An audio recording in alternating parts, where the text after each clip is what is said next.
Il est 19h, mesdames, messieurs, bonsoir et merci de votre présence. Non au mépris, oui à la reconnaissance de statut et des droits.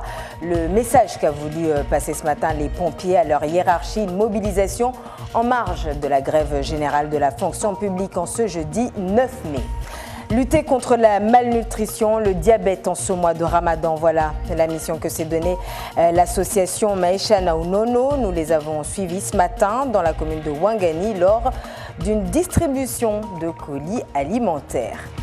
Comment sont répartis les sièges au Parlement européen? Quels sont les critères qui donnent plus ou moins de députés aux pays membres et qui sont les pays à bénéficier du Brexit pour ces élections? On en parle tout à l'heure. Et enfin, ce soir, dans ce 19h, nous serons également en compagnie de Nathalie Parent, présidente de la Fédération Enfance et Familles d'Adoption. Ensemble, nous parlerons évidemment d'adoption, un sujet quelque peu tabou à Mayotte. Voilà pour les titres. Bienvenue à toutes et à tous.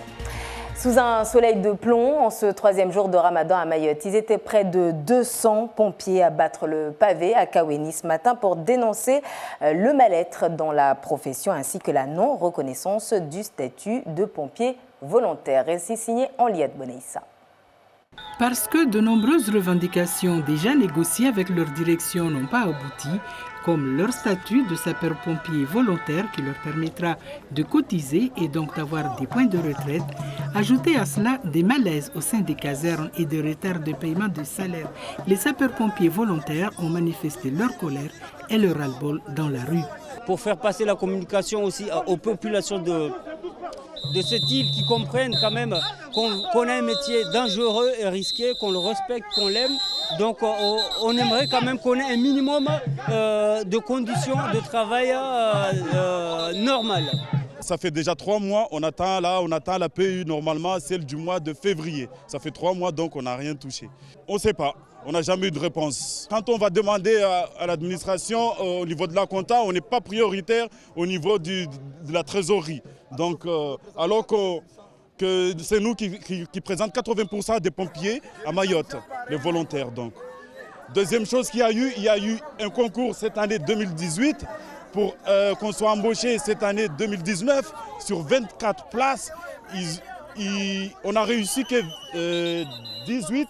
Le 18e, c'était un réunionnais, il a été embauché chez lui. Le 17 Mahorais qu'on reste, on a eu le concours, ils ont embauché que 9. Et normalement, dans une session de formation, c'est 12 personnes. Après une intrusion forcée au siège social du SDS au centre Kinga à Kaweni pour dénoncer ce mal-être, ils ont obtenu une réunion avec la présidence du conseil d'administration du SDIS et un membre de la préfecture pour mardi prochain 10h. Les négociations sérieuses, disent-ils, vont pouvoir commencer et ils ne vont rien lâcher. Et en marge de la mobilisation des sapeurs-pompiers, celle au niveau national et à Mayotte des fonctionnaires et contractuels de la fonction publique à l'appel de 9 organisations syndicales pour exiger du gouvernement et des parlementaires le respect de leur statut et de leur mission. Ce 9 mai, une journée d'action unitaire donc, alors que le projet de loi de la transformation de la fonction publique arrive devant les députés à partir du lundi 13 mai. Image signée ici, place de la République à Mamoudzou de Maoulida Banaïri. Mamoudzou, terre d'emploi, le nom d'un tout nouveau programme qui offre une chance aux demandeurs d'emploi de mettre les chances de leur côté justement pour trouver un travail. Ce programme, basé sur un partenariat avec des organismes de formation, associations et entreprises, a permis de détecter et former 43 chômeurs. Alda Lidi Faroseni était présent ce matin lors de leur remise de diplôme. Voici la toute première promotion du programme baptisé Mamoudzou, terre d'emploi. 41 chômeurs âgés de 20 à 40 ans. Leur point commun, tous sont issus de quartiers prioritaires de Mayotte. Alors ce diplôme pour travailler dans les métiers de la sécurité reste un nouvel espoir pour la plupart. Je suis très fière d'avoir mon diplôme. C'est un boulot de 3 mois. Aujourd'hui, je l'obtiens. Il reste la carte professionnelle pour que je puisse intégrer le boulot. Là, je vise plutôt dans la sécurité en tant que surveillance. Peu importe, tout dépend de l'entreprise, là où je vais travailler, là où il va m'envoyer, j'irai. Après 3 mois de formation, fini l'incertitude grâce au partenariat avec les entreprises. 45% de ces élèves seront recrutés en contrat professionnel. Le reste va intégrer l'une des 4 entreprises en CDD. C'est une bonne opération parce qu'au jour d'aujourd'hui, on s'aperçoit qu'il y a une bonne démarche de formation professionnelle dans le sens où ils ont formé des gens qui sont immédiatement opérationnels dans les entreprises. Bon, nous, on va les accompagner dans le cadre du contrat pro pour leur permettre de continuer à se perfectionner sur une période de 8 mois en alternance dans l'entreprise et dans l'organisme de formation. Ça a été un travail de longue haleine avec tous nos partenaires, que ce soit Pôle emploi, Mission locale et les associations de Kaweni. Donc on a fait un sourcing et on allait, pour que ce soit Pôle emploi ou Mission locale, ils nous ont envoyé la liste des jeunes qui suivent au quotidien. Mais il y a aussi les associations de la commune de Mamoudzou qui nous orientaient de jeunes au fur et à mesure. Sur cette première cuvée, seules 2 personnes n'ont pu valider leur diplôme. Cela reste une réussite. L'objectif maintenant est de former près de 500 personnes. Manger sainement, le mot d'ordre des autorités sanitaires en ce mois de Ramadan. Et pour lutter contre la malnutrition et le diabète également, l'association Maïcha Naounono distribuait ce matin des colis alimentaires diététiques aux personnes âgées dans la commune de Ouangani en présence de Taslima Abdullah Hamza et Géraldine Lui. De l'avocat. Nous avons également des pommes et des oranges également. Donc des oranges et en tout dernier des herbes pour le thé bien fraîche, pour le thé maoré. Rokaya fait partie de l'association Maïcha Naounono. Elle distribue des produits diététiques aux personnes âgées, des aliments essentiels à une nutrition saine. Tout ce panier-là a été bien pensé et validé par une diététicienne qui a justement participé, Madame Guissé de Redia Bilan, qui a participé à l'élaboration du projet. Naria, ancienne cultivatrice et mère de 4 enfants, bénéficie de l'aide de l'association depuis 2 mois suite à son AVC. C'est une chance pour moi d'être en vie. Je suis très contente que vous soyez venus me voir. Je remercie le bon Dieu. On a décidé pour ce mois de Ramadan de faire un colis type en partenariat avec Redia Bilang.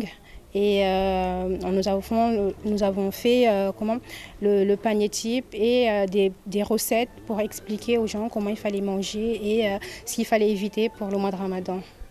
Après lui avoir présenté le panier santé, l'équipe quitte Naria, direction Barakani chez Hamada. Cet homme est tétraplégique suite à sa chute d'un arbre. Il bénéficie du service d'aide à domicile depuis 6 mois. Les ailes de poulet et les cuisses de poulet, j'ai décidé de ne plus y toucher pour des raisons de santé. On s'est dit, voilà, ça tombait bien, le fait que ça tombait pendant le mois de Ramadan pour justement sensibiliser les personnes, pas uniquement nos bénéficiaires, mais aussi Mayotte. D'ici la fin du mois, plus d'une centaine de personnes âgées vont bénéficier de ce panier nutritionnel aux 4 coins de l'île. L'adoption, un sujet dont on parle peu à Mayotte. Dans ce département de 9000 naissances par an, en moyenne, chaque année, 10 enfants sont nés sous X. Des enfants à qui on recherche par la suite des familles. Depuis hier, une délégation de la Fédération nationale de l'EFA, Enfance et Familles d'adoption, dispense des formations et organise une série d'ateliers à destination de toute personne concernée par l'adoption, à savoir les candidats à l'adoption eux-mêmes, les professionnels de la protection de l'enfance et membres de la commission d'agrément pour l'adoption et du conseil de famille des pupilles de l'État. L'adoption, un dispositif qui commence par l'accompagnement de la mère qui préfère pour des raisons personnelles confier son enfant. Avec nous sur ce plateau, je vous le disais au début de ce journal, Nathalie Parent, bonsoir. Bonsoir. Merci d'être avec nous. Alors, je le disais, vous êtes la présidente de la fédération EFA, Enfance et Famille d'adoption depuis 2012. Alors, l'intégralité du droit commun en matière d'adoption s'applique dans l'île depuis 2015. Est-ce que pour commencer, cette fédération a une antenne ici depuis 4 ans ou c'est tout récent finalement? Non, cette fédération a une antenne de FA sur Mayotte depuis, oui, effectivement, 4 ans. qui accueille les postulants à l'adoption et qui peut suivre également les familles qui ont adopté. Alors, vous êtes venu, on l'a dit, pour échanger avec les personnes concernées par l'adoption, mais aussi et surtout pour sensibiliser le grand public à cette question à Mayotte. Pourquoi est-ce que c'était si important ? Alors, par rapport aux personnes, aux formations que l'on dispense avec ma collègue, c'est effectivement de manière à ce que toutes les règles qui régissent l'adoption puissent effectivement se faire correctement, sachant que l'adoption, c'est une mesure de protection de l'enfant, c'est la dernière. Il s'agit bien de donner une famille à un enfant qui n'en a pas et non pas de donner un enfant à une famille qui en désire un. Et on est bien sur de la mesure de protection de l'enfance et qui est excessivement réglementée par les lois qui vont s'appliquer effectivement pour que seuls les enfants qui ont besoin de l'adoption puissent être adoptés. C'est-à-dire que ceux qui en ont besoin doivent pouvoir être adoptés, ceux qui n'en ont pas besoin ne doivent pas être adoptés. Il faut faire d'autres projets pour eux. Les projets d'adoption ne sont pas les projets pour tous les enfants. Et 10 ans, on l'a dit tout à l'heure, 10 enfants en moyenne abandonnés par an ici, dans l'un des départements les plus concernés par l'enfance délaissée. Est-ce que ici, plus qu'ailleurs, on a du mal à placer les enfants ou pas du tout ? Alors, les enfants nés sous le secret, effectivement, ils sont une dizaine. C'est un petit peu la moyenne au niveau d'un certain nombre de départements, au niveau de aux métropoles. Non, un enfant petit, bébé, en bonne santé, on trouve relativement facilement des candidats à l'adoption parce que c'est le projet d'une majorité des 13 000 candidats qui ont un agrément en cours de validité, c'est le total au niveau de tous les départements de France. C'est relativement facile. C'est beaucoup plus compliqué de pouvoir donner une famille à un enfant qui arrive sur le statut de pupille de l'État, puisque c'est comme cela qu'on les appelle, ceux dont il n'y a plus d'adultes susceptibles de les prendre en charge, et qui vont arriver, qui vont être plus grands, qui vont être des enfants qui vont avoir un passé, une histoire difficile, ou qui vont avoir un âge qui va faire qu'un certain nombre de candidats à l'adoption ne sont pas en capacité de se sentir parents de ces enfants-là. Donc, alors, vous avez parlé de 13 000 candidats par an potentiels pour ces enfants au niveau national, mais est-ce qu'on a un chiffre pour Mayotte ? Alors, pour le chiffre pour Mayotte, non, je ne l'ai pas. Je ne l'ai pas. Je sais qu'il n'y en a pas énormément, puisque j'en avais discuté avec la correspondante de FA de Mayotte. Il n'y en a pas énormément, et ceux qui sont des candidats, pour la majorité, sont des personnes venant de métropole et très peu de Mahorais. Alors, je suppose que, évidemment, laisser son enfant, on ne le fait pas par gaieté de cœur, mais est-ce que, ici, l'accompagnement, tout le dispositif, en tout cas, pour accompagner ces mères, est mis en place, ou il y a encore du travail à faire de ce côté-là ? Il y a toujours du travail à faire, parce qu'on peut toujours faire mieux.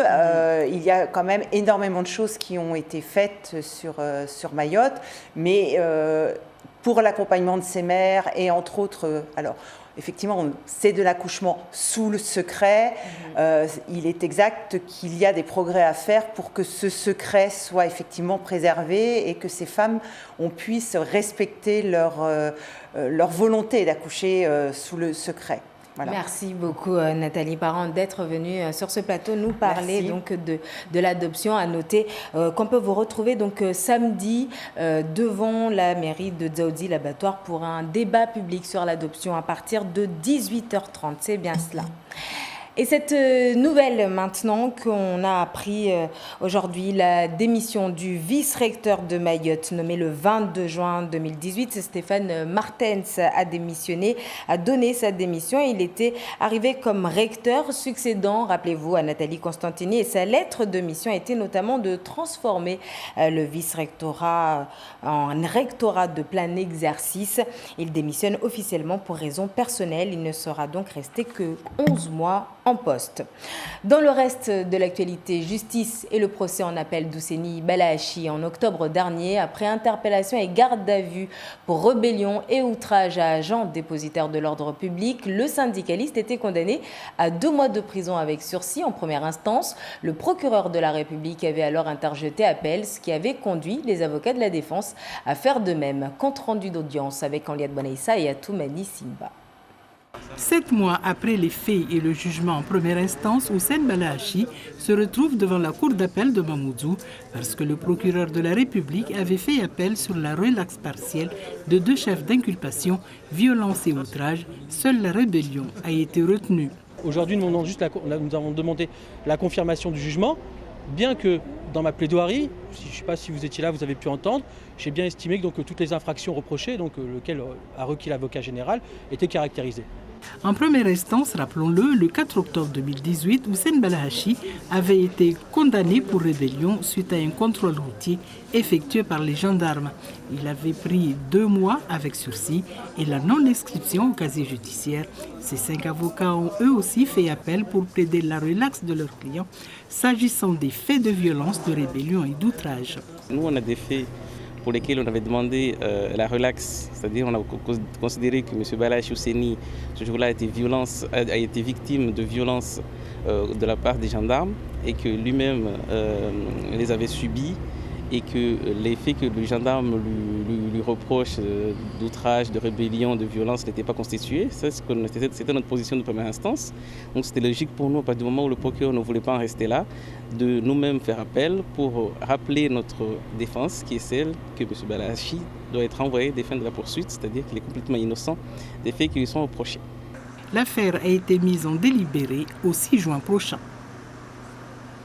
Venons-en aux élections européennes, 2e volet ce soir. Après les groupes politiques au Parlement hier, nous nous intéressons aujourd'hui à la répartition du nombre de sièges par pays membre à l'ère du Brexit. À Strasbourg, pour représenter 27 pays, ils seront 705 eurodéputés élus pour 5 ans. Chaque pays est représenté selon sa taille. Plus vous avez d'habitants, plus vous avez de députés. Logique. Mais il y a une limite pour permettre aux petits États d'être représentés dignement. L'Allemagne, l'État le plus peuplé, a 96 députés pour 81 millions d'habitants. De l'autre côté, Malte et Luxembourg ont 6 élus pour leurs demi-million d'habitants. Le grand changement cette année, Brexit oblige, les 73 sièges britanniques disparaissent. Enfin, pas tout à fait. 27 sièges sont redistribués à 14 pays qui étaient sous-représentés. Le grand gagnant, la France, gagne 5 élus. Nous aurons 79 eurodéputés, la 2e délégation en nombre après l'Allemagne. L'Italie suit avec 76 élus, l'Espagne 59 et la Pologne 52. Viennent ensuite 6 pays de 10 millions d'habitants, comme la Belgique ou la Grèce, qui ont 21 élus. Enfin, 14 petits États se partagent le reste. Le Parlement européen, élu fin mai, représentera 440 millions d'Européens. C'est le plus grand du monde après celui de l'Inde, mais le seul à fédérer ainsi une mosaïque d'États souverains.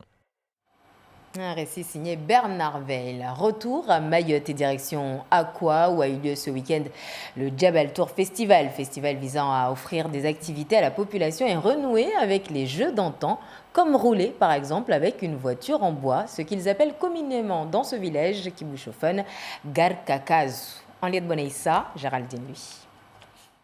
Ambiance toute particulière dans les rues d'Akoua ce samedi 4 mai. Dans le cadre du festival Jabal Tour, les gens s'initiaient au Garkakazu, comprenez voiture en bois.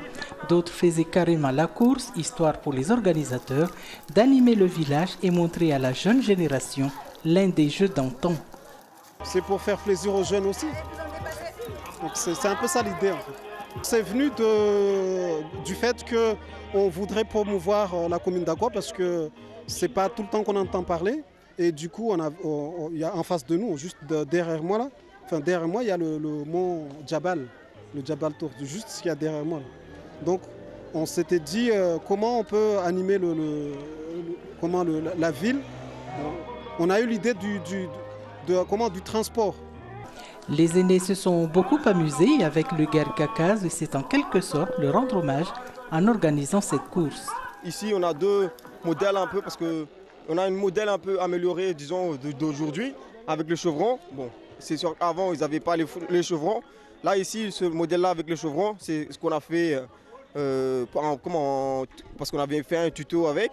C'est celui-là qu'on avait fait pour expliquer un peu aux gens comment ça se construit.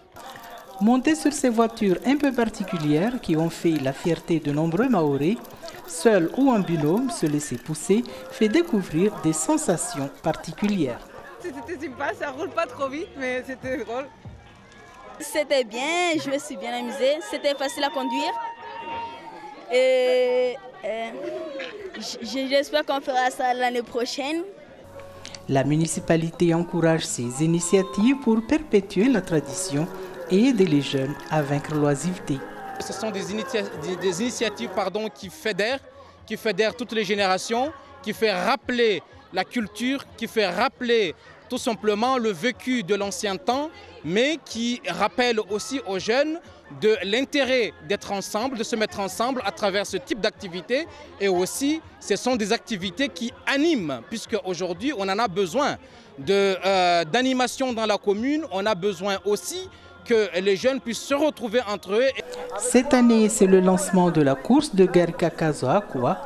Celle-ci va subir quelques améliorations pour les prochaines éditions afin de les rendre plus solides et plus compétitives. Et c'est ici que nous refermons cette édition. Avant de nous quitter, je vous rappelle la mobilisation ce matin des sapeurs-pompiers en marge de la grève générale de la fonction publique. Des pompiers qui ont battu le pavé à Kaweni pour dénoncer le malaise au sein des casernes de Lille ainsi que la non-reconnaissance, entre autres, de leur statut de sapeurs-pompiers volontaires. Une non-reconnaissance qui les prive de cotisation pour leur retraite. Ces derniers seront reçus par leurs supérieurs pour entamer les discussions dans les prochains jours. Merci de votre attention. Demain, l'invité de Zakweli en radio à partir de 7h15 sera Mouktar Swalihi, délégué de la DOM Mayotte. Mais tout de suite, c'est Daroj Daoud pour le journal en Morée. Excellente soirée à vous et à demain.